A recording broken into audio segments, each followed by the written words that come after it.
नमस्कार. आजच्या व्हिडिओमध्ये तुमच्या सगळ्यांचं खूप खूप स्वागत. तर कसे आहात सगळे? मजेत ना? तर मजेतच असायला हवं. बरेच लोक दिवसा मॅनिफेस्टेशन करण्याचा प्रयत्न करत असतात, पण मॅनिफेस्टेशन हे रात्रीच्या वेळेत खूप फास्ट होत असते, कारण रात्री आपल्या डोक्याचे दरवाजेही उघडलेले असतात. तर ते कसं? रात्री झोपण्याच्या ठीक पहिलेचे आणि सकाळी उठण्याच्या ठीक पहिलेचे 20 मिनटं हे जादुई 20 मिनिट आहेत.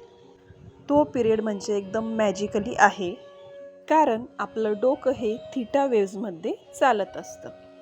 ही मॅजिकल वेळ खूप खास असते. तुमच्या कॉन्शियस माइंडमध्ये जे प्रश्नांचा भंडार चालू असतो किंवा काहीतरी कायम डोक्यात विचार चालू असतात, काही बरेच असे फालतूक विचार आपण करत असतो, जे कधी भूतकाळात घडलेले असतात किंवा भविष्यकाळातला विचार आपण करत असतो आणि जे वर्तमान काळात आपण जगतोय ते विसरून जातो.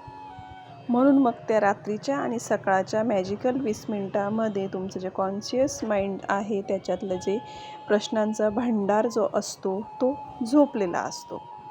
म्हणून मग तुमचं कॉन्शियस माइंड हे त्यावेळेत मोकळं झालेलं असतं. त्यात कुठलाही विचार प्रश्न काहीही नसतं. एकदम पूर्णपणे एम्प्टी माइंड असतं तुमचं.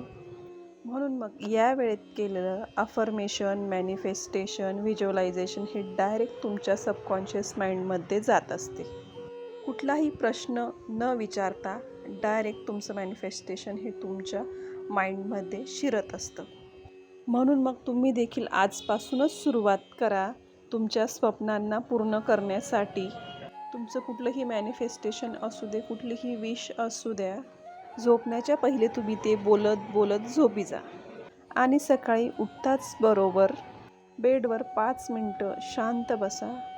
3 वेळा डीप ब्रिदिंग करा आणि तुमचं जे काही मॅनिफेस्टेशन असेल, तुमची जी काही विश असेल ती तुम्ही तुमच्या डोळ्यासमोर व्हिज्युअलाइज करा, जसं की ती गोष्ट तुमच्या हातात आहे, तुम्हाला ती मिळालेलीच आहे, तुम्ही ते अनुभवताय.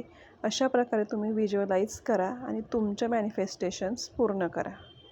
या सिक्रेट कोडचा वापर करा आणि तुमच्या मॅनिफेस्टेशनची सुरुवात करा आणि बघा तुम्हाला कसा अनुभव येतोय, तुम्हाला काय फील होतंय.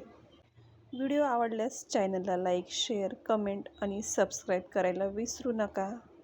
तुमच्या एका लाईक, एका सबस्क्रायबरने आम्हाला खूप आनंद होत असतो. त्यामुळे लाईक, सबस्क्राईब करायला विसरू नका आणि कमेंट करायला देखील विसरू नका.